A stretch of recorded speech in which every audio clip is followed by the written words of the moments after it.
Olá, tudo bom? Meu nome é Beethoven Rezende, sou professor e escritor e neste momento nós estaremos iniciando alguns módulos que contemplam a disciplina História da Igreja. Então, a proposta é justamente estudar com você, né, desde o surgimento, o nascimento da Igreja cristã até a sua consolidação no quarto século. Então nós estaremos trabalhando a antiguidade, posteriormente nós veremos quando ela se torna de fato oficial, e a partir do quarto século, entrando já no quinto século, estaremos entendendo como ela vai sistematizando, vai crescendo, e desta feitura vai avançando na Idade Média, primeiramente na Alta Idade Média e depois na Baixa Idade Média. E por fim nós veremos também a Igreja cristã na modernidade, na contemporaneidade e até a atualidade. Então eu convido você, né, a tomar notas, estaremos indicando alguns livros também, para que você possa construir juntamente conosco nessas aulas um entendimento mais claro, mais límpido de como se deu o processo de nascimento, desenvolvimento e consolidação da Igreja cristã. Esta primeira aula eu chamo de A Plenitude do Tempo, né? Então sejam muito bem-vindos em nosso canal e nós estaremos, no decorrer desta fala, já indicando alguns livros. Deixarei disponível para vocês esses slides e neste primeiro momento eu gostaria de sinalizar para vocês alguns livros que fizeram parte, né, como referências bibliográficas utilizadas neste primeiro módulo. Nós estaremos dividindo em alguns módulos estas nossas aulas. Por que não lembrar de Confissões, de Santo Agostinho, Patrística, né? O Cristianismo através dos séculos, os padres ou os pais apologistas, no momento a Carta de Diogneto, Eusébio de Cesareia e o seu livro História Eclesiástica. Eusébio de Cesareia, ele é conhecido e considerado como o pai, né, da Igreja, né? Temos aqui também o Didaquê, dos padres apologistas, os pais apologistas. De Gonzales, nós estaremos trabalhando 2 livros, A Era dos Mártires e A Era das Trevas, uma história ilustrada do cristianismo. Estaremos também trabalhando com a história da teologia, redescobrindo os pais da igreja, quem eram eles e como moldaram a igreja, a história da igreja cristã. Por que não lembrar ainda de História dos Hebreus, de Flávio Josefo, a teologia do Novo Testamento, de George Led, a identidade feminina segundo Jesus, os padres apologistas. Estaremos também, né, trabalhando, desvendando a história da igreja, os 5 primeiros séculos. Esse foi o meu primeiro livro. E também trabalhamos com a Palestina no tempo de Jesus, um livro muito interessante, né? E por fim, As Catacumbas de Roma, o testemunho e o martírio dos primeiros cristãos. E por último, a vida dos 12 Césares. Então, iniciemos com uma bela citação. Por que não lembrar de John Wesley, né? Onde ele chega a registrar: cristãos que leem são cristãos que crescem. Quando os cristãos param de ler, eles param de crescer, né? E deixo registrado neste momento 2 citações de Justo Gonzalez, que é muito pertinente, principalmente para você que está, né, tentando desenvolver um pouco mais, né, que o seu conhecimento ganhe uma consolidação maior, e para isso se faz necessário ler, né?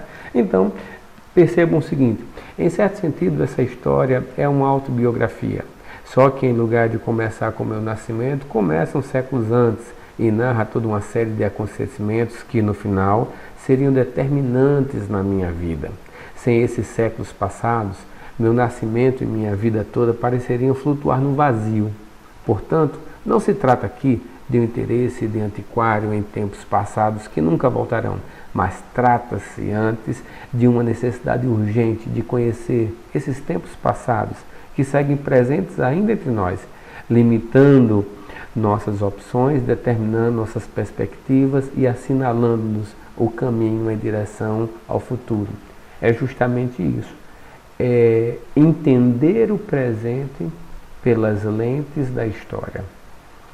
Perceber que foram homens e mulheres que foram protagonistas, alguns deles, outros tantos que entregaram a sua vida para que o legado do Evangelho, o legado de Cristo, pudesse sair enquanto uma seita que nasce, né, no seio da sociedade, ou melhor dizendo, da religião judaica, para que venha a se consolidar como uma igreja que tem a proposta de mostrar não o crucificado, mas mostrar a ressurreição, a alegria, né, de uma nova proposta de mundo.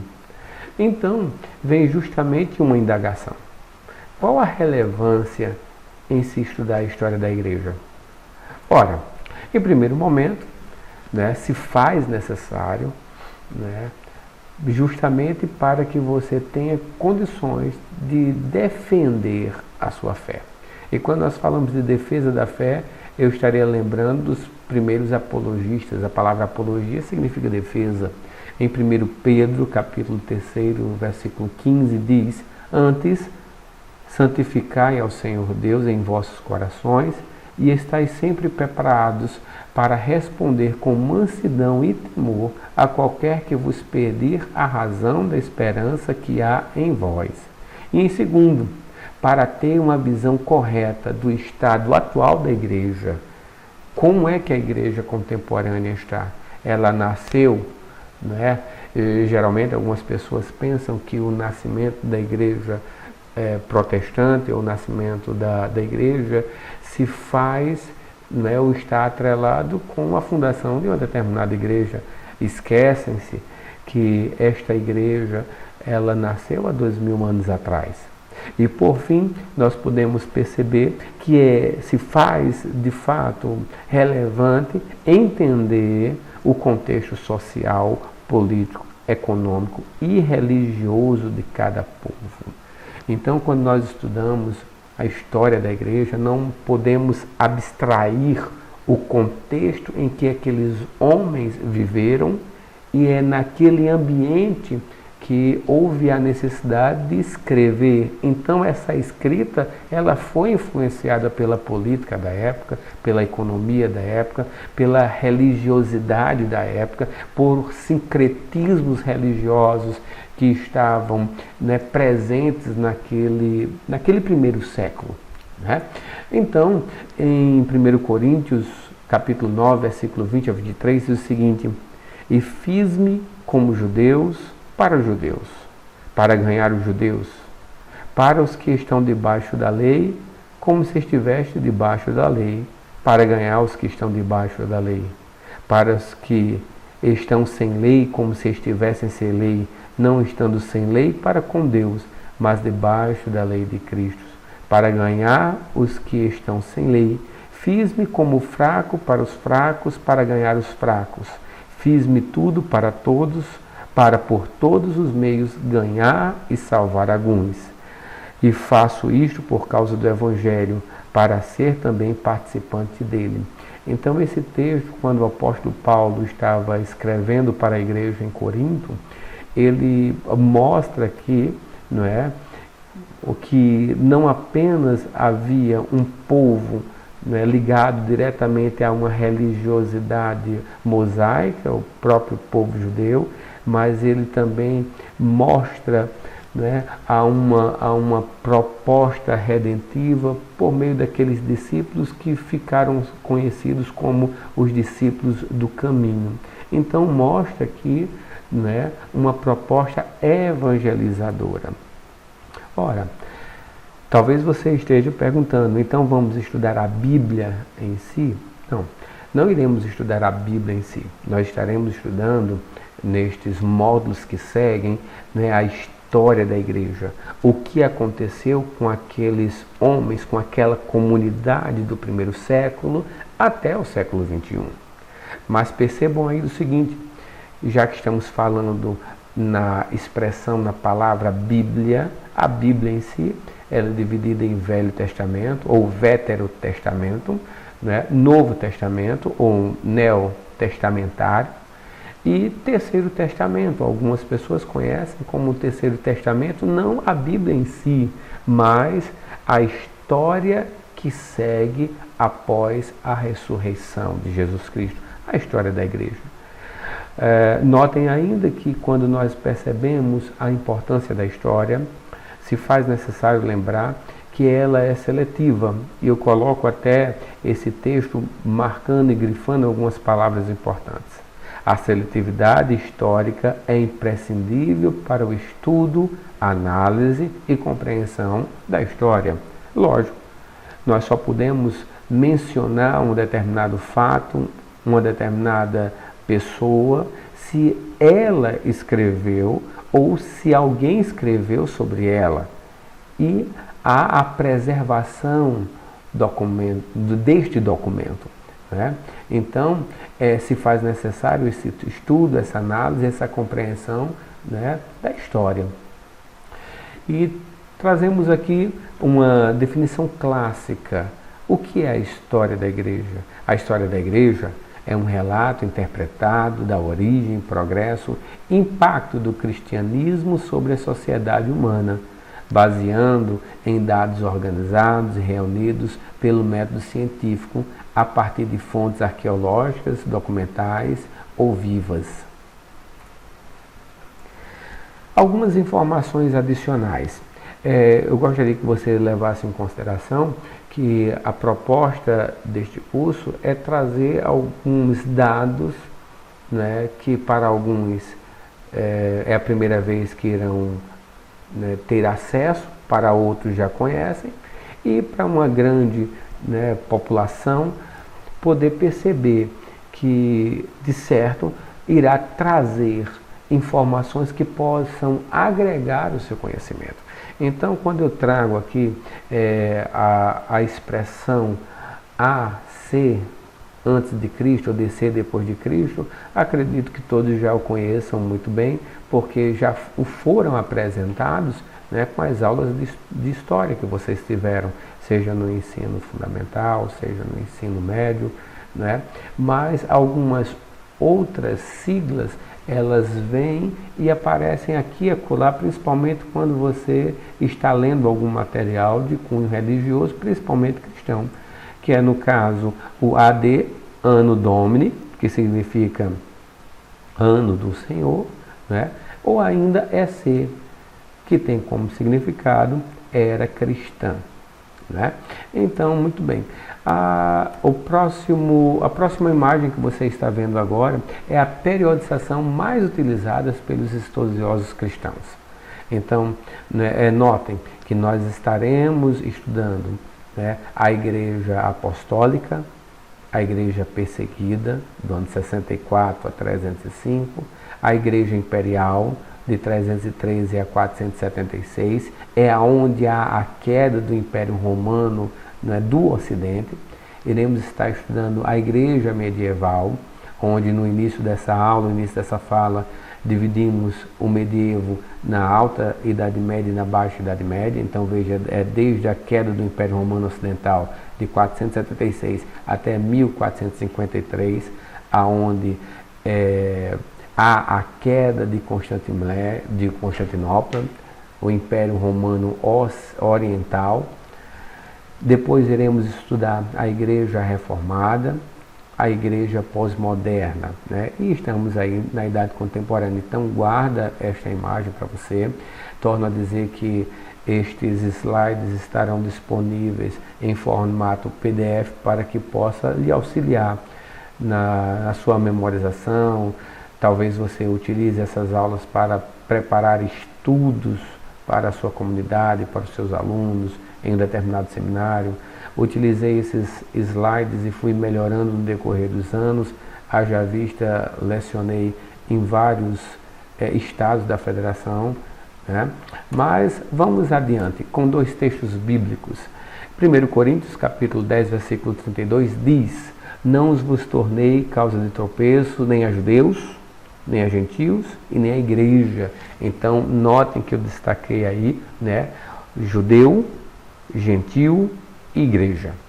E Efésios 2, 14 e 16 diz: porque Ele é a nossa paz, a qual de ambos os povos, judeus e gentios, né, fez um, e derrubando a parede da separação que estava no meio da sua carne, desfez a inimizade. Isto é, a lei dos mandamentos contidos em ordenanças, para criar em si mesmo do novo homem, assim fazendo a paz e pela cruz reconciliar ambos com Deus em um só corpo, tendo por ela matado a inimizade. Então, vem mais outro questionamento. Quando começou em si a Igreja de Cristo? Ora, você pode abrir sua Bíblia no livro de Atos, capítulo 2, versículo 1 e 4. Nós podemos ver que é esse texto que mostra de fato quando ela nasce. E diz o seguinte: ao cumprir-se o dia dos Pentecostes, estavam todos reunidos no mesmo lugar. De repente, veio do céu um ruído como de um vento impetuoso e encheu toda a casa onde estavam sentados. E lhes apareceram umas línguas como de fogo que se distribuíam, e sobre cada um deles pousou uma, e todos ficaram cheios do Espírito Santo e começaram a falar noutras línguas, conforme o Espírito lhes concedia, né, que falassem. Então, chegou um momento, né, de grande valia, em que você irá perceber que houveram contribuições que aplanaram, né, o caminho da advindo de Jesus Cristo, né? Houveram algumas contribuições para que essa plenitude pudesse de fato acontecer. E nós iremos falar sobre algumas delas. E neste momento, por que não lembrar da contribuição da civilização grega para o avanço do cristianismo? E eu trago para vocês, não é, elenco para vocês algumas características da civilização grega. Primeiro, foi um berço da intelectualidade. Ainda neste canal, nós estaremos posteriormente gravando aulas de história, de filosofia, de sociologia, e você poderá acompanhar também as temáticas que serão abordadas, agora não ligar diretamente para um estudo, né, que está sendo ora ministrado diretamente para o surgimento e consolidação da igreja cristã, mas também informações inerentes que você pode utilizar para outros fins. Então percebam o seguinte, que quando nós lembramos da Grécia, né, do Império Grego, da civilização grega, eu destaco para vocês, em primeiro lugar, ele foi o berço da intelectualidade. Ele foi o berço aonde nascem os primeiros filósofos. Quem nunca ouviu falar em Sócrates, Platão, Aristóteles? Estes grandes pensadores colocaram, não é, fundamentos em vários aspectos na sociedade, na cidade, na polis, que foram incorporados por Roma, que foram incorporados também por outras civilizações, né, que estarão se conectando por meio, né, da filosofia, por meio, né, desta língua universal que era o grego comum, o grego koiné. Uma das grandes características e contribuições que o povo grego, né, fez foi justamente o helenismo. O helenismo, para você que não lembra, foi justamente a proposta de incentivar os aspectos culturais do povo grego em outras civilizações, em outras comunidades, né? Para o povo judeu foi justamente algo excepcional, porque o helenismo fez com que, né, o Antigo Testamento, escrito ainda, né, digamos em hebraico, ele pudesse ter sido feito uma nova releitura agora em grego, conhecido como a Septuaginta. né? O Torá, a Tanaka, ou Tanar, como também os outros livros do Velho Testamento, eles foram, né, digamos, escritos agora em grego e, quer queira, quer não, estava contribuindo, não é, para uma mistura de tantos elementos da civilização e da cultura grega. Notem ainda e percebam, meus caros, que o próprio Novo Testamento ele foi escrito, não é, majoritariamente em grego, o grego comum, o grego koiné, né? Então, vejam que elementos da cultura grega termina, né, sendo mostrado. É impossível nós lermos as Sagradas Escrituras e abstrairmos informações que estão ali, que você tem que olhar, né, de uma forma mais acurada para perceber de fato o que aquele símbolo, o que aquela pessoa, o que aquela palavra, o que aquela expressão, o que aquela cidade, o que aquela região ou religiões, não é, traziam como um conhecimento primordial, principal, porque aquele texto foi escrito para aquela comunidade e agora você está lendo, não é, com um olhar contemporâneo de 2000 anos depois. Ora, quando você está lendo o primeiro e único livro histórico escrito pelo evangelista Lucas, que se chama Atos dos Apóstolos, alguns chamam de Atos do Espírito Santo, e chega no capítulo 19, versículo 24 e 28, você vai se deparar com Diana dos Efésios, também conhecida como Ártemis. É a deusa da floresta e da lua. E eu não sei se você está percebendo essas imagens que eu trouxe para que possamos analisar um pouco. Esta deusa era uma deusa da fertilidade. Era uma deusa que possibilitava a fertilidade do solo, a fertilidade dos animais, a fertilidade dos seres humanos. Notem o seguinte: religião, não é, e política, religião e um pertencimento que termina sendo associado a ele, que é a venda, não é? O lucro sempre esteve muito próximo, é uma linha muito tênue, né? Desde a antiguidade até os dias de hoje. Percebam ainda que quando nós olhamos para a Grécia, né, percebemos que era uma civilização, uma cultura que aceitava todos os aspectos, né, religiosos num contexto de deuses e deusas. No panteão grego, muitos deuses estavam sendo, né, visualizados por meio de sua imagem, de sua escultura, né? Aqui não é diferente.